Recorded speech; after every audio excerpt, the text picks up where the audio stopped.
Good evening, I'm Pia Hontiveros. This is News.PH, but it's not politics as usual.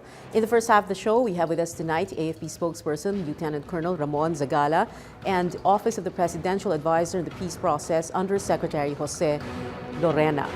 And a little later on in the show, of course, we're going to be talking about what else the crisis in Zamboanga City that at least officially has just been declared to be over. And a little later on in the show, we're going to have Commission on Audit Chairperson Grace Pulido-Tan.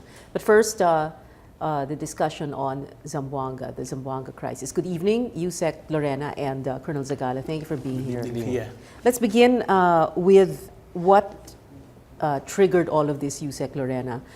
It was this so-called, quote-unquote, miscommunication about the review of the tripartite process. Yes, we have this tripartite review process with the MNLAP, and we have been doing this since 2007.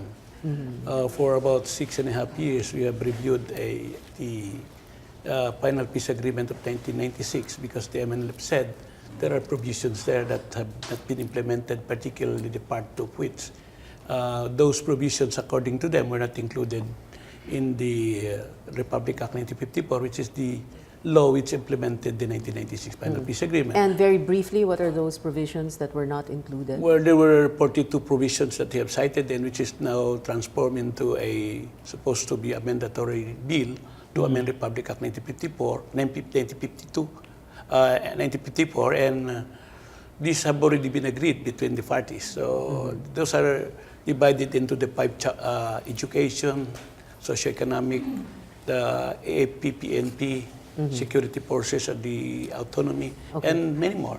Okay. So, but from all those 42 consensus points, these are supposed to be points that has been agreed and supposed to have been submitted to Congress, if not because of Chairman Ministerial refusal to have it submitted in 2010. So and he refused because? He refused because he said he has still other issues to be discussed in the tripartite. So the process of submitting it to Congress through the President was not done precisely upon his behest. Okay, so the miscommunication happened where? The miscommunication, as alleged, is accordingly because the Department of Foreign Affairs, through our, of course, initiative, have requested OIC-PCSP, who is the facilitator of our tripartite implementation review, possibly to look into the possibility of completing, although the word used was closure, of the tripartite review. Of the review. I'd like to emphasize the word review because the idea being is to implement already those agreements we have reached during the course of the review. Because you cannot forever be reviewing. Yes, because there is no such thing as an eternal perpetual review. And we have been reviewing for the last 6 years, more than even the number of years that we have done for the crafting of the 1996 final peace agreement. So, but it doesn't mean that we are terminating the engagement with the MNLF or with the PCISP. But we are just translating all those agreed upon provisions and all those, including the Bangsamoro Development Assistance Fund, to implementing mechanism. So time to take action. Yeah. So nung nagka-miscommunication na nga, or right before you became aware that there was miscommunication, was there an effort to explain to them na kung anong ibig sabihin? Yes. We have met with the MNLF many times. In fact, the latest one was supposed to be a meeting with the OIC-PCSP and with the MNLF. The OIC-PCSP who came down, headed by Ambassador Hassan Kleb, explained to the MNLF that the closure is only for the review. But we will continue When the did this take place? This takes place September 5 in the afternoon. September 5, of 2013. 2013. Yeah, okay. in Davao City. And this, in other words, this was a few months after he, quote-unquote, declared independence. No, a few declared days. the republic. Even a few days after, before the siege, before the Zamboanga incident. A few months after he declared independence. Diba? July ba yun, Colonel Zagala, nung nagsabing... I think it was July or August? August. Only a few weeks, okay. 3 weeks. So, nilinaw na sa kanila na itong ibig sabihin. Tapos, ano nangyari? And there was already an agreement that we will go to Yogyakarta on September 16. And the MNLF of Chairman Miswari was represented there by 4 persons. Atty. Parcasio, Max Jundam is chairman of the secretariat, accordingly Atty. Fontanilla, and the Secretary General. Okay. And they were already asking OIC, PCSP through the Indonesian Embassy, the venue, when they will leave, how they can facilitate the travel of Chairman Miswari. So everything was already in shape for the tripartite review. Okay, so in one sentence, sir, can you tell us, so what happened? Well, Anong nangyari? if you look into the timeline, I cannot believe that an operation of that magnitude in Zamboanga could be prepared in 2 or 3 days. So there was So really... matagal nang Matagal na yun, napagplanuhan despite, Yes. So despite the discussion with the OIC PCSP, despite all this, despite the plan to go to Yogyakarta, all this have already been planned. Yeah, okay. Colonel Zagala, so it looked like it was, the planning had been going on for quite a while. And but there were many little stories that were coming out. No? Some of them were saying that they were paid 10,000 pesos, etc. No? So there was funding. Let's begin with the funding. Well, Is there something clear on that already? Well, we have to follow first on probably we're now in the clearing phase of our operation, and right now the Philippine National Police is in lead, and these things can be found out once investigation and the evidence will lead to that. One thing's for sure, the MNLF, especially the Miswari faction, the armed forces through our various units engage them. And that we maintain, as part of IPSP Bayanihan, is we maintain the peace initiatives that we have already started. And we respect, especially the finality of peace with the MNLF. So it's very difficult to imagine that people who are once supposedly our friends will do something like this, because that's the very reason that we engage them. And then prior to this happening, they've engaged in peaceful rallies in Davao, for example, and I think they had one in Jensan, wherein they came unarmed. This one is different. You know? Although we did monitor them leaving the 3 areas, no, they left Sulu, Basilan, and Zamboanga, Sibugay. Of course, we were thinking that it may be the same as they did in Davao, a peaceful rally. Well, and again, you know, we continuously dialogue with them, especially our forces down where they have camps. And it's very unfortunate that this came to this, no? Of course, when we found out that they were arriving at 1 in the morning, that already set alarms for us. Because if you are coming to Zamboanga to attend a peaceful rally, why will you be planning to arrive at 1 in the morning in Rio Hondo? So we have monitored that 3 days before, and we prepared. And that's why there was that encounter, no? Yes, that's why we prepared for it. And of course, we were hoping that this is still something peaceful, like the same would be like in Davao and Jensan. But when we engaged them at sea off Rio Hondo, and they were all armed, no? Of course, we didn't engage immediately. We wanted to probe first. No? So before even firing, our NAVSOG probe, and they did engage. So it all started there. And then as they went into land, they were in disarray because they never probably expected that at sea we will engage them. There's so many critics about us not being able to stop them at the source, at Sulu, at Basilan, at Sibugay. You have to understand that we have a finality of peace with them, and part of the new plan of the AFP is to maintain peace. Okay.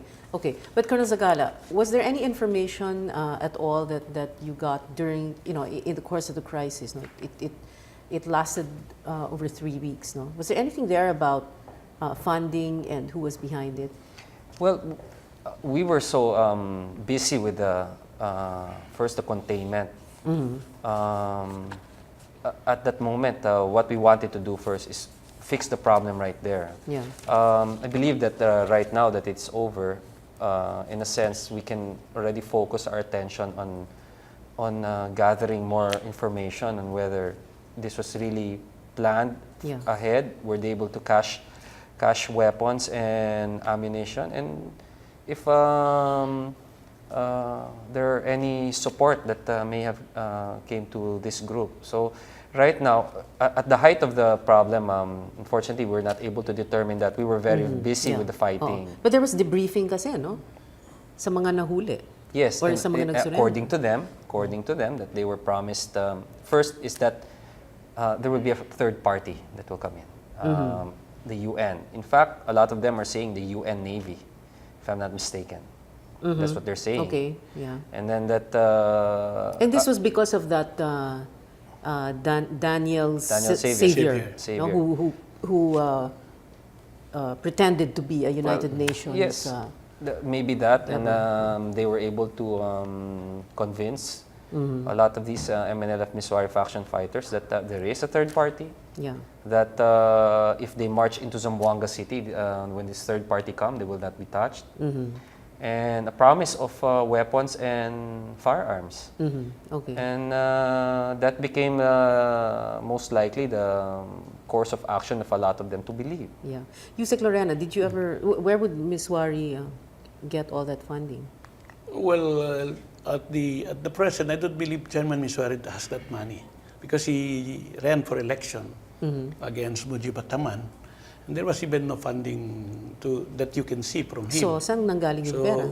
That I cannot... I mean, even to transport them from those 3 different points, you need money, you know? yes, of course. And I don't believe Chairman Miswari has that, on his own, has that money, because if he has that, he could have launched a very good campaign before this incident, because the election was just June. May. So where I could think the there money was a have come promise from? of money. Yeah. There was a promise of money, but not necessarily there Yeah, was but no, money but to given. mobilize people like that, you need money. You have to give them some money so that they can get to Zamboanga City. Based on the reports is that we received from the debriefing is that they were promised money, and then that some of them advanced money to get more money. Oh, That seems okay. to be what happened. Okay. Do we have a problem here? It seems like, we've lost track of Malik. Malik is to us one of 6 commanders that went there. He made himself available to anyone who'd call him in media, and he's somewhat charismatic. But we must also realize that he's only one of 6 commanders. We believe that he cannot dictate upon the commanders from Basilan, the commanders from Zamboanga Sibugay, maybe the one from Sulu, Commander Ijal, maybe he can dictate upon him. But nevertheless, the interest on Malik is really high, and we recognize that, and we're looking at the possibilities that, of course, number 1, he's dead. Second, he's wounded. Until now, we have not found out kung yung sinasabing katawan niya na may ID niya, siya nga. Well, Hanggang ngayon, di pa natin the alam. chief PNP was able to determine that wasn't him. But if we're going to guess correctly what the Zamboangueños are saying, and some of them have said that they want to know where Malik is. I mean, it may be a symbolic thing or whatever, but he was the leader of many of them, and he was the last man standing, kumbaga, in Zamboanga City. And as far as the Zamboangueños are concerned, he caused so much destruction and damage to them. Yeah, we understand that. But of course, the armed forces, we have to look at the specific objective and mission given to us. And what was ordered upon us is really to save all the hostages and neutralize the enemy in the area. Yeah. We recognize that searching for Malik is important, but to us, having met the objectives and completing the mission is important. But of course, we understand the people of Zamboanga, and we're doing our best in order to look for Malik. There's a lot of unidentified dead, and we're looking into the possibilities also that he's still alive and somewhere hiding, or if he has escaped. So these are the possibilities we're all looking at. Okay, very briefly, Colonel. We noticed that the shift in the way meaning the government was trying to explain why you couldn't find Malik, no? Na parang hindi naman siya talaga yung puntiryan natin dito. Ang importante dito, like you said, you repeated, no? The safety of the hostages, getting the hostages out, neutralizing the enemy.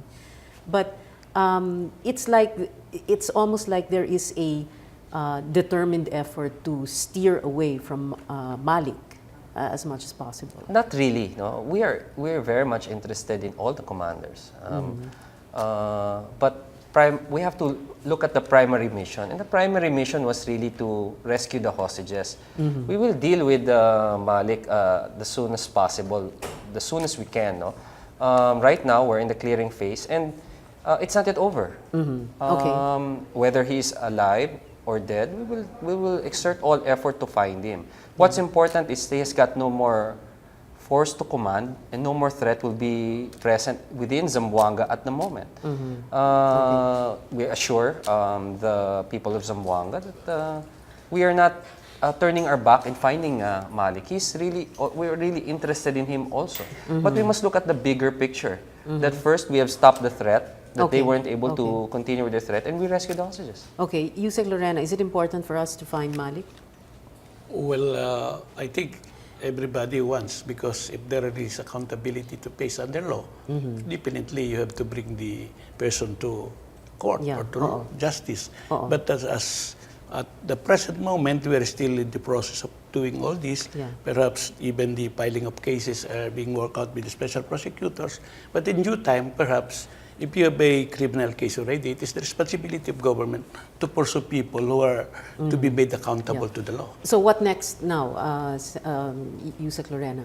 Well, as far as the government is concerned, since the MNLF has come out to the open that this is not really done by the entire MNLF, only a few of the MNLF, we are still waiting for the OIC, but we were informed that they will complete the tripartite, and government is committed to pursue that because we have to implement the 1996 Plan of Peace. All right. Thank you very much for joining us in this segment of the show, Yusek Lorena. Thank you, sir, for joining us. And Colonel Zagala, thank you, sir, for joining us. When News.PH returns, Commission on Audit Chairperson Grace Pulido-Tan will be joining us. Stay with us. We'll be right back.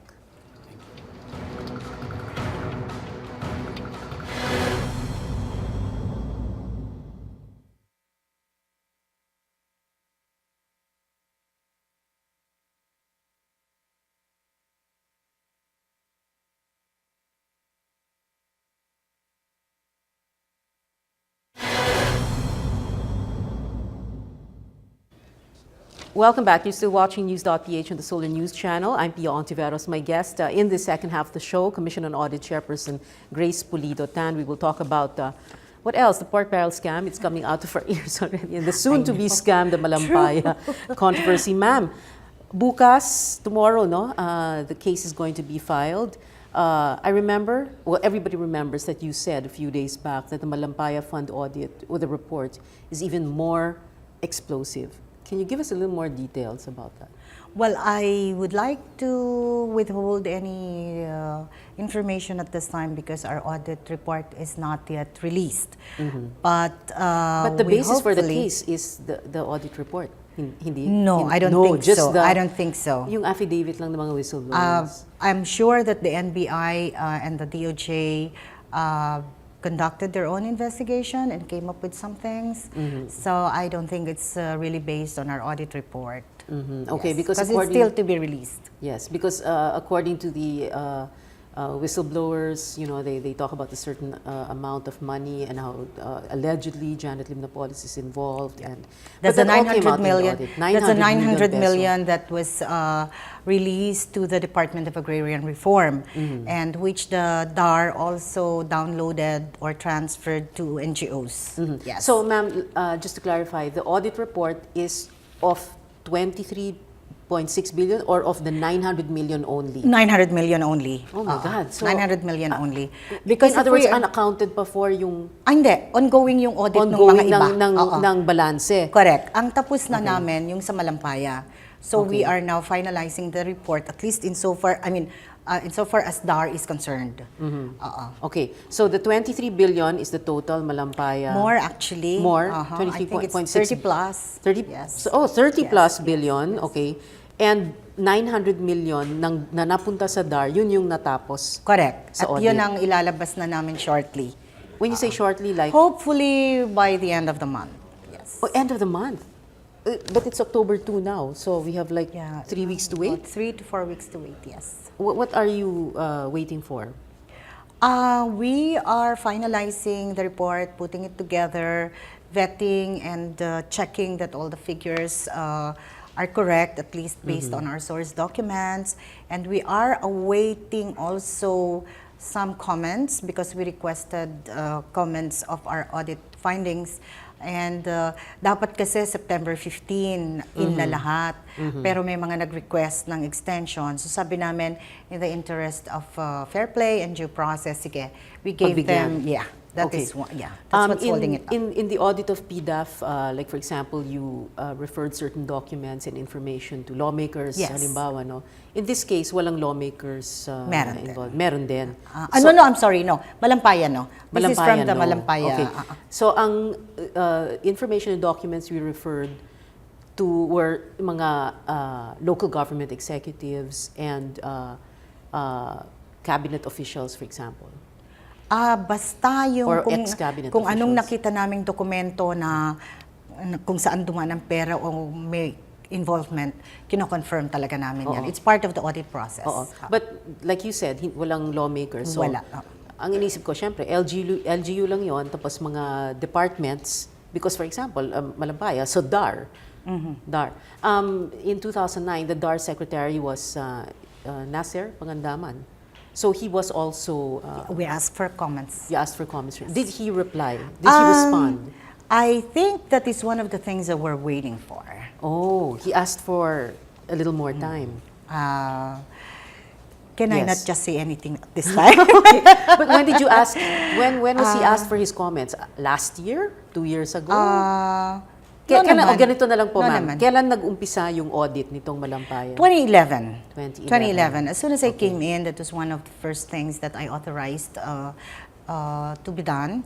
And we asked for their comments either in the course of the audit or after the audit is completed and we have come up with our audit findings. Okay. Was he the only ex-cabinet official who was asked for comments? Can I just withhold that information for now? No, no, I'm just kidding. But okay. So when you, like you said, no, so you 900 million of the 30 plus billion. Now you're saying it's 30 plus billion. Who made that decision na let's look at the 900 million that went to DAR doon sa kabuang 30 billion? Kasi yun ang nauna na put together. Because even before, tinutukan na talaga yung mga ahensya. May pick up na kami dyan sa mga ahensya na yan. Okay.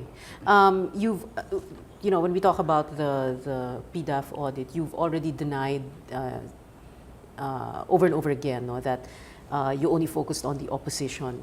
No? So there will be an audit that may show that non-opposition lawmakers are also involved. In the Malampaya? No, in the PDAF. Actually, even Senator Jinggoy said that in his privileged speech. How many did he count? 371 members of Congress, meaning senators, 15 senators yata ang nabilang niya, and 300 plus of congressmen.